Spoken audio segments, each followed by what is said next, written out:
Physical ಸಿಲ್ವರಿನ ಸ್ಟಾಕೇ ಖಂಡಿತವಾಗ್ಲೂ available ಇಲ್ಲ. ನೀವೇನ ಅಂಗಡಿಗೆ ಹೋಗ್ಬಿಟ್ಟು ನಮ್ಗೊಂದು ಕೆಜಿ ಸಿಲ್ವರ್ ಬೇಕು ಅಂತ ತಾವು ಕೇಳೋದಾದ್ರೆ ಮಾರ್ಕೆಟ್ ರೇಟ್ ಎಷ್ಟಿದೆಯೋ ಅದಕ್ಕೂ 10,000 ರೂಪಾಯಿ 15,000 ರೂಪಾಯಿ ಪ್ರತಿ ಕೆಜಿಗೆ ಜಾಸ್ತಿ ರೇಟ್ ಅನ್ನ ಕೊಟ್ಟು ನೀವು ಫಿಸಿಕಲ್ ಸಿಲ್ವರ್ ಅನ್ನ ಇವತ್ತು ಖರೀದಿ ಮಾಡಬೇಕಾಗಿದೆ. ಈಗೇನ್ ದೀಪಾವಳಿ ಬರ್ತಾ ಇದೆ, ಹಬ್ಬದ ವಾತಾವರಣದಲ್ಲೂ ಕೂಡ ಫಿಸಿಕಲ್ ಸಿಲ್ವರಿನ ಸ್ಟಾಕೇ ಖಂಡಿತವಾಗ್ಲೂ ಅವೈಲಬಲ್ ಇಲ್ಲ. ನೀವೇನ ಅಂಗಡಿಗೆ ಹೋಗ್ಬಿಟ್ಟು ನಮ್ಗೊಂದು ಕೆಜಿ ಸಿಲ್ವರ್ ಬೇಕು ಅಂತ ತಾವು ಕೇಳೋದಾದ್ರೆ ಮಾರ್ಕೆಟ್ ರೇಟ್ ಎಷ್ಟಿದೆಯೋ ಅದಕ್ಕೂ 10,000 ರೂಪಾಯಿ 15,000 ರೂಪಾಯಿ ಪ್ರತಿ ಕೆಜಿಗೆ ಜಾಸ್ತಿ ರೇಟ್ ಅನ್ನ ಕೊಟ್ಟು ನೀವು ಫಿಸಿಕಲ್ ಸಿಲ್ವರ್ ಅನ್ನ ಇವತ್ತು ಖರೀದಿ ಮಾಡಬೇಕಾಗಿದೆ. ಚಿನ್ನ ಕೇವಲ ಒಂದೇ ಒಂದು ವರ್ಷದಲ್ಲಿ ಅಂತಾರಾಷ್ಟ್ರೀಯ ಮಾರುಕಟ್ಟೆಯನ್ನು ಕೂಡ ತಾವು ನೋಡೋದಾದ್ರೆ ಏನು ಹತ್ತತ್ರ 2,000 ಪ್ರತಿ ಔನ್ಸ್ಗೆ $2,000 ಇದ್ದಂತಹ ಅಂತಾರಾಷ್ಟ್ರೀಯ ಮಾರುಕಟ್ಟೆಯ ಬೆಲೆಗಳು ಇವಾಗ $4,200 ಪ್ರತಿ ಔನ್ಸ್ಗೆ ಅಂತಾರಾಷ್ಟ್ರೀಯ ಮಾರುಕಟ್ಟೆಯಲ್ಲಿ ತಲುಪಿದೆ.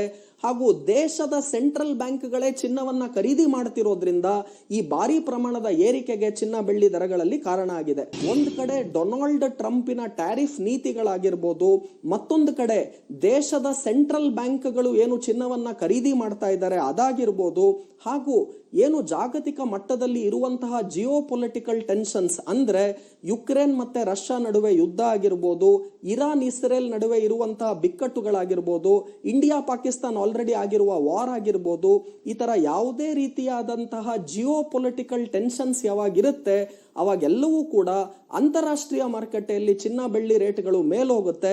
ನಮ್ಮ ದೇಶದಲ್ಲೂ ಕೂಡ ಚಿನ್ನ ಬೆಳ್ಳಿ ರೇಟ್ಗಳಲ್ಲಿ ಈ ಗಗನದ ಏರಿಕೆ ಆಗೋದಕ್ಕೆ ಕಾರಣ ಆಗಿದೆ. ಅಂದ್ರೆ ಏನು ಡಾಲರ್ ಸಂಗ್ರಹ ಇತ್ತು ಈ ಸೆಂಟ್ರಲ್ ಬ್ಯಾಂಕ್ಗಳ ಬಳಿ, ಅವರು ಆ ಡಾಲರ್ಗಳನ್ನ ಮಾರಾಟ ಮಾಡಿ ಆ ಡಾಲರ್ ಬದಲಾಗಿ ಚಿನ್ನ ಬೆಳ್ಳಿಯನ್ನ ಶೇಖರಣೆ ಮಾಡ್ತಾ ಇದ್ದಾರೆ. ಈ ಡಿ-ಡಾಲರೈಸೇಷನ್ ಇಂದನೂ ಕೂಡ ಈ ಭಾರಿ ಪ್ರಮಾಣದ ಚಿನ್ನ ಬೆಳ್ಳಿ ಏರಿಕೆಗೂ ಕೂಡ ಕಾರಣ ಆಗಿದೆ.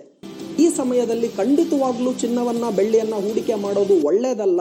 ಯಾಕಂದ್ರೆ ಆಲ್ರೆಡಿ 70-80% ಏರಿಕೆ ಒಂದೇ ಒಂದು ವರ್ಷದಲ್ಲಿ ಆಗಿರೋದ್ರಿಂದ ಮುಂದಿನ ದಿನಗಳಲ್ಲಿ ಈ ದೀಪಾವಳಿಯಿಂದ ನೆಕ್ಸ್ಟ್ ದೀಪಾವಳಿಗೆ ಚಿನ್ನ ಬೆಳ್ಳಿ ದರಗಳಲ್ಲಿ ಇಳಿಕೆಯನ್ನ ಖಂಡಿತವಾಗ್ಲೂ ನಾವು ಕಾಣಬಹುದು. ಇದೇ ಹೊತ್ತಿನ ಟಿವಿ9 ವಿಶೇಷ. ನಿರಂತರ ಸುದ್ದಿಗಾಗಿ ನೋಡ್ತಾ ಇರಿ ಟಿವಿ9.